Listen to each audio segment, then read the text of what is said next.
Hey everybody, Bungzy here with another ultralight review on ultralight backpacking. Today we're talking backpacking watches. I'm going to walk you through the most common options and their shortcomings, and as always, I'm going to cut to the chase and leave you with my recommendation. Shall we? Let's start with the high-end GPS backpacking watches and work our way down. The leading GPS watches are made by Suunto and Garmin. The community is pretty much split down the middle on these two brands. They're very comparable in price and features, and they're not cheap, typically putting you back around $500 or more. Pricing aside, what's not to like? Let me preface this by saying I'm no Luddite. I love innovation and technology. I've owned and used this type of watch, and at the end of the day, I just found that it wasn't worth the trouble or the cost. Here are some of my takeaways. First off, you have to put in a good chunk of time plotting your route and entering your waypoints. We're talking hours.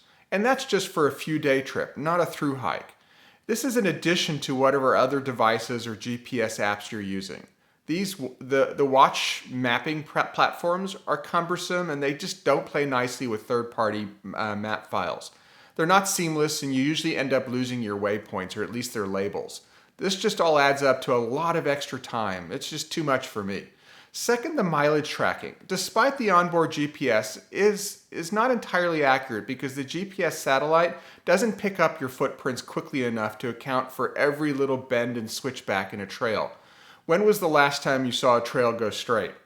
The satellites see you going in a straighter line than you actually are. So any data or feedback you get from the device, like mileage or pace, isn't entirely accurate. I'm not saying their GPS is poor. My point is that if you are a data geek, realize that the data is not entirely accurate.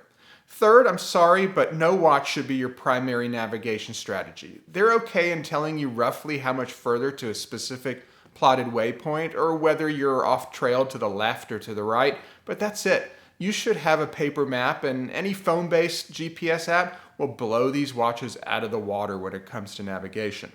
Next criticism. Some people love the altimeters as a navigation tool for validating your location based on your elevation. If you read the fine print, these altimeters are inaccurate unless you recalibrate for every location and the weather, much like a compass needs to be adjusted for declination. So the altimeters are nice, but not worth the trouble, again, in my opinion. That leads me to my next criticism. Unless you're using the watch on a very regular basis, the navigation is clumsy at best. You will need a significant refresher every time you put the watch on if you want to take full advantage of all the functionality. And lastly, it's just another device to charge. They require their own proprietary charging cable, which is more weight and something else to keep track of. And these watches will result in you needing to pack a larger, heavier battery bank, as they need a charge about every 24 hours. Again, pricing aside, it just isn't worth the trouble in my books. Let's move on to the other watch strategies some use, Fitbits and other GPS-enabled workout watches. Here are some drawbacks to consider for these. The ones that have GPS also require proprietary charging cables and daily recharging.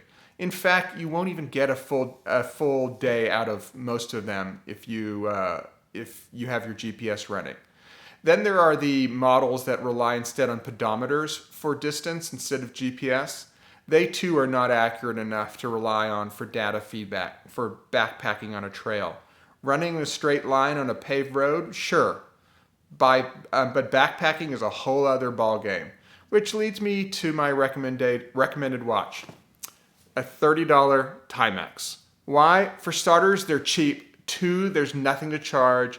3, the batteries last for years, literally. 4, they're far more comfortable as they're much lighter, smaller, and the bands are more flexible. Number 5, they're very waterproof. Number 6, they're far more durable and shockproof. Good luck trying to destroy one. Number 7, I love the Timex Indigo nightlight. It works better than any other screen light, and I don't know, there's just something nostalgic about that little indiglow.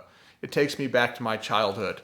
Number 8, the functionality is dummy proof. It has everything you need and nothing more, and the functionality hasn't changed for decades. You don't even need to crack open the quick start guide.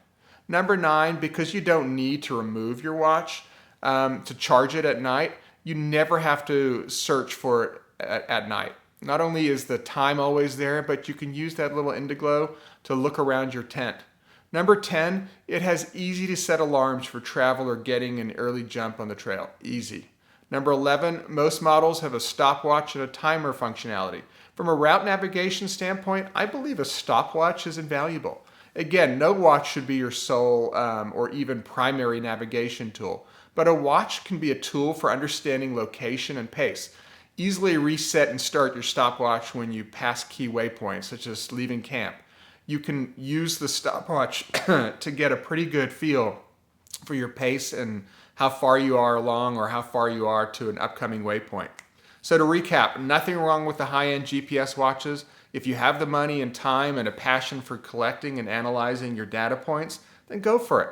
But for most people, this watch is overkill and not worth the expense, effort, weight, or complications.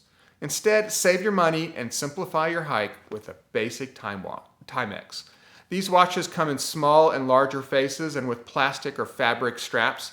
A fabric strap is more comfortable, but will stay a bit wet and smell a little bit over time. The plastic will not, but they're not nearly as comfortable. So pick your priority. I go with fabric. I've included a link for you to all these watches down below. Well, that's all the time I need. I hope I gave you something to think about. Subscribe to my channel by clicking the Bungzy logo, and I'll catch you on my next ultralight review on ultralight backpacking. See ya.